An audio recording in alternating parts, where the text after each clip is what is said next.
Hello everyone, this is CJ Novo92 and today we are back with another brand new video. Today's video, it's that time of the week, ladies and gentlemen, boys and girls, the Rangers Roundup is back. If you've never seen the Rangers Roundup before, we basically take all the tricklets of Rangers news and round them up, hence the name. Probably the only thing on the channel that actually makes sense. So before we actually get into this week's Rangers Roundup, just a friendly reminder, once again, as always, if you are new around here, hit that subscribe button and help the nation on our way. But without any further ado, let's just get into it then, shall we? 3, 2, 1. Story number 1 then, we're going to start off with a delicious rumour that the press is just spewing out there. Now, normally when we talk about Rangers rumours, as players coming into the squad, we break down their stats, etc. But this one, this week, is going to be the hat-trick hero, aka Captain Canada himself, Scotty Arfield. There we are, son. That's how you say Scotty Arfield has been targeted by Southampton. Now, Scotty Arfield to Southampton is pretty much everywhere right now. It's nearly every single clickbait. You either Google Rangers or Scotty Arfield.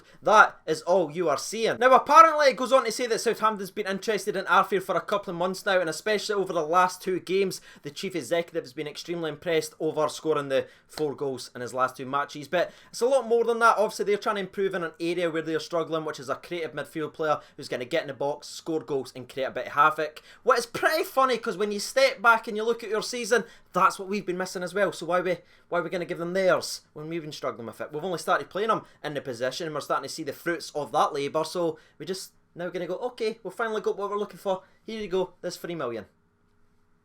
To me, it doesn't really make sense overall from a Rangers point of view. Clearly, Southampton looks at this. You've got a 30-year-old midfield player who's vastly experienced in the Premier League, who's scoring goals and can do the dirty side of the game as well, because we've seen that all season long. We maybe haven't played to the strengths of Scotty Arfield all season, and that's probably why his stats aren't that impressive. Like, they're not jumping out at you and saying, oh, this guy's up there for Player of the Year. But when you look at all the games that he's played all season long, I think you can say he's definitely put the effort in each and every single time. I mean, the man even scored a goalie once and ended up getting red carded. Now let's break down Scotty Arfield's stats then, shall we? He has played 42 games, he has 11 goals and a cheeky 8 assists as well, which if you add together, you get 19 goal contributions in 42 games, which makes him the 3rd most effective Rangers player this season creatively. Obviously you've got Alfredo Morelos leading the way by far in number 1. You have James Tavernier with a total of 25 goal contributions, by the way. Not too shabby, Alonso there as well. But Scotty Arfield sitting at 3rd place, and I don't think he's really been talked about in the same sentences as the Alfredo Morelos, the Taverniers, the Ryan Kent, which is quite mad when you think about it, because he's never up there with the discussions. He's never mentioned ahead of those guys. I mean, he wasn't even in the final 4 for Rangers Player of the Year. Obviously Ryan Jack, who's obviously his midfield partner, was ahead of him, and I think rightly so, because I'm a Ryan Jack guy. But Scotty Arfield's probably one of the most undervalued players at Rangers this season, and I think this is why teams like Southampton looks at this guy and says, he's actually had a really good season, and he's got the dirty side of his game, you know what I mean? He's willing to roll his sleeves up, he's willing to get stuck in. You look at one of our best results all season long, beating Celtic at Ibrox 1-0. Arfield was an absolute titan in the midfield, and he's so selfless. Like, he wasn't bothered about getting in and around the box. He was getting stuck in, he was picking up yellow card when he needed to do it. He's done that all season long. The man is an absolute figure in the Rangers midfield, and I think even the latest game with Parkhead, which we lost, he was one of our better midfield players as well, who's willing to get the ball and he shows his experience. And let's talk about his link up very quickly with Jermaine Defoe. It's absolutely brilliant. I'm actually buzzing for the first time in a wee while now, thinking about Rangers' attack with Jermaine Defoe and Scotty Arfield. The telepathic link that they two have, shown so much experience and awareness, is genuinely exciting, and it makes us unpredictable in our actual attack. Instead of thinking, right, we're going into this game, we'll kick the ball at Alfredo Morelos, he'll have to beat 4 men, we'll try and score. We've now got a midfield and a new formation. It's like, I don't know who's going to be in what position, and it's going to be exciting to watch. And Arfield is absolutely vital, because he's the midfield player who gets beyond the striker, the one that gets the closest, and obviously you've seen that with scoring 4 goals in the last 2 games with this new formation. So I think it's fair to say that he is absolutely vital to where we want to finish up in the season. Obviously finish as strongly as possible and hopefully get wins to the end of the season. On. Now, if you followed this channel for a little while, you'd have known in the Rangers rumours, what we do is we always envision next season. We see the competition for places and see if we would even fit into the squad. Gonna be honest with you, it's a bit harder when the player's already in the squad, you know what I mean? We've built a formation that's for him. Bit difficult, but let's try it anyway. Next season, obviously, before we sign anyone who we got coming back to the squad, we obviously have Greg Docherty, who has kind of become the fans' a hero right now, you know what I mean? He's playing so well for Shrewsbury and would arguably play in the same position in the formation and probably add as much athleticism as Scotty Arfield does, but obviously he's a lot younger. There's more value there to build for Rangers Football Club, keeping Greg Docherty at the club rather than Scotty Arfield. So with everything being said, we've talked about season stats, what it's going to be like next season, the possible replacement for him. The question is simply, do we keep or do we sell Scott Arfield? Let me know your thoughts and opinions down in the comment section below. By the way, the rumour's meant to be for 3 million. That's how much we value him for. That one I can maybe understand because of his age, but with age you get experience, and he's under a sort of longish contract. It's not like a 5-year plan. I'd be hoping for around about the 5 million mark. If we were to sell him, I'd be more open to it, but 3 million, I don't think so, lads. And if I'm honest with you, I'd love to keep Scotty Arfield for another season at Rangers. He's one of these figures, you know what I mean? I feel like he gets what it is to play for Rangers. He understands it's a big club, and I think he would pass on vital experience to the likes of Greg Docherty's and the Rossers, who's coming back to the squad. I think for years to come, he could be a genuine leader. So for me, my answer, again, this isn't to sway you at all, is going to be no. I wouldn't sell Scotty Arfield for £3 million.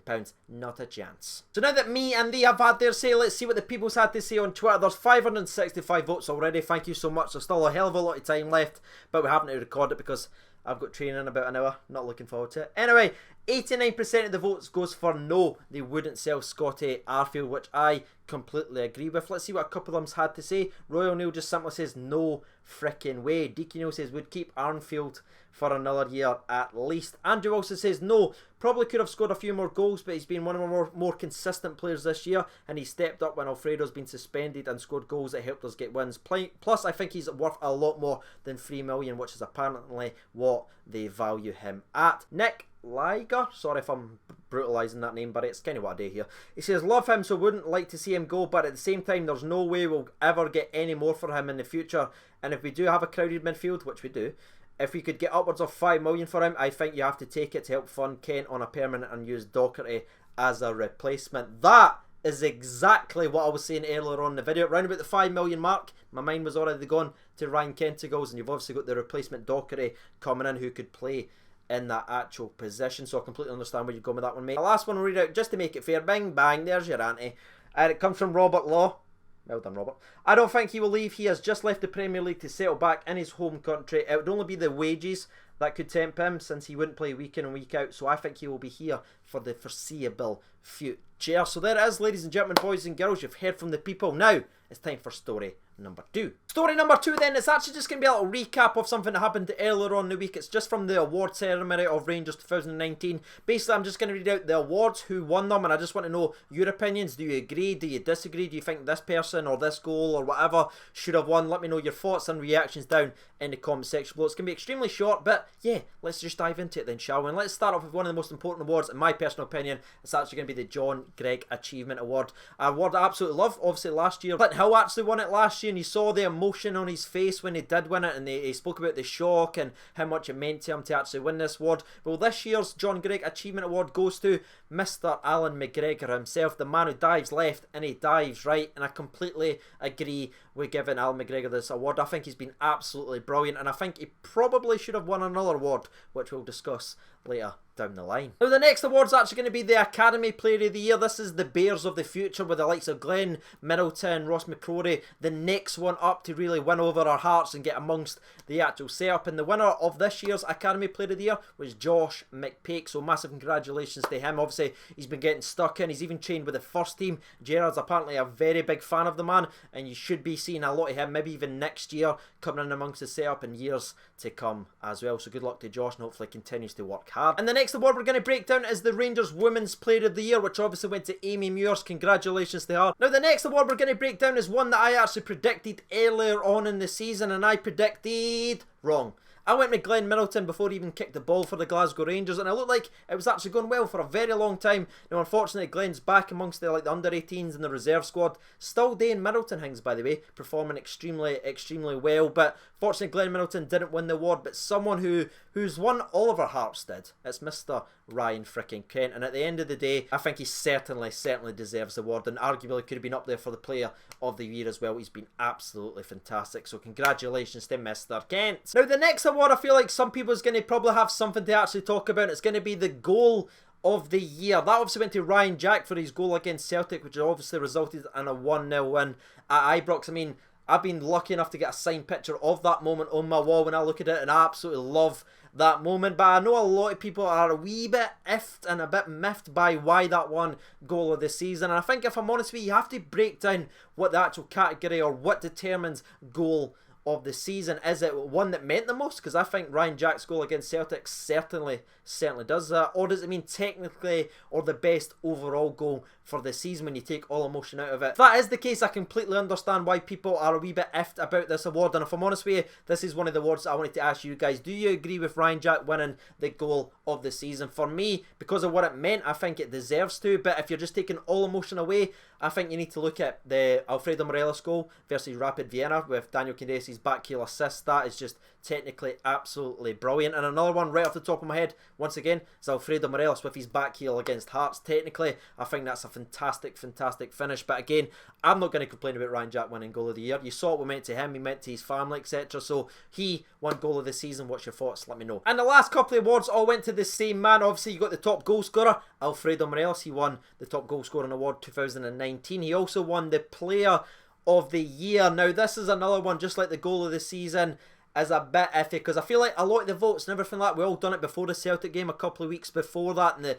emotions were running high because of how well he was actually playing. Then the Celtic game came, and I think a lot of people was very upset about Alfredo Morelos resulting in a fine. He's had to come out and apologise, and he really let us down in that actual game, and I think that soured a lot of people's taste on Alfredo Morelos for this season, because, you know what I mean, 4, I could barely accept, right? 5, you're breaking records and breaking hearts. And I don't know, I absolutely love Alfredo Morelos, you guys know this, but player of the year, I think someone that's going to have performed all season long, and I just think that last red card just takes it away from Alfredo Morelos, and I know I'm going to get absolutely slaughtered for that, and I'm going to be vilified for saying he probably shouldn't have won player of the year. But for me, as I mentioned or hinted earlier on in the video, for me it had to be Alan McGregor, because I think week in and week out, whether he was busy at the full game or it was a last ditch save from right in the European group stages and qualifying to even get there, he made save after save after save.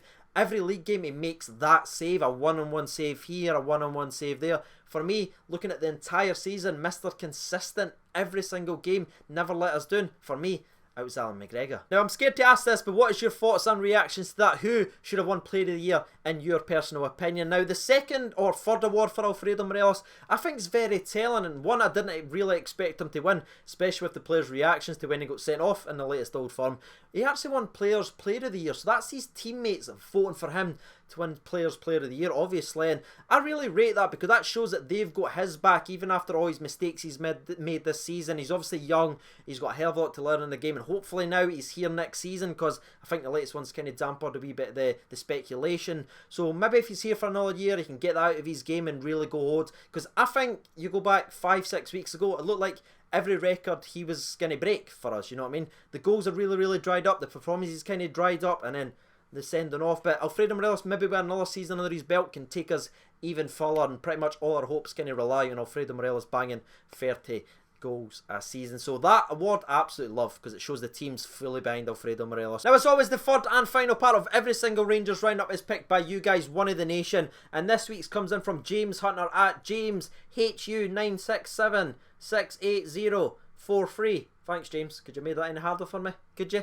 Anyway, his question comes in, says, which position do we need to improve on in the next transfer window? And I think that's a very good question that get everyone involved in. If you could pick one position to improve, what is it? Let me know why down in the comment section below. But down in the description you will see a link to the charity match that I will be involved in. So many other Scottish YouTubers. It's not like a rinky-dink game, no. There's going to be SFA official linesmen, referees, stewards, everything. It's going to be a great day out, so make sure you buy your tickets and obviously help raise money for charity, which is Sam H, dealing with mental health and suicide prevention. It's a very serious charity. That is why we do it every single year. So if you haven't bought your tickets yet, the links for that is down in the description below. Every single penny will be going to the two charities. And also shout out to the legends on the Patreon's account for all your support and keeping the channel going. The link for that will also be down in the description below. I've been CJ Over92. Thanks so much for watching, and bye.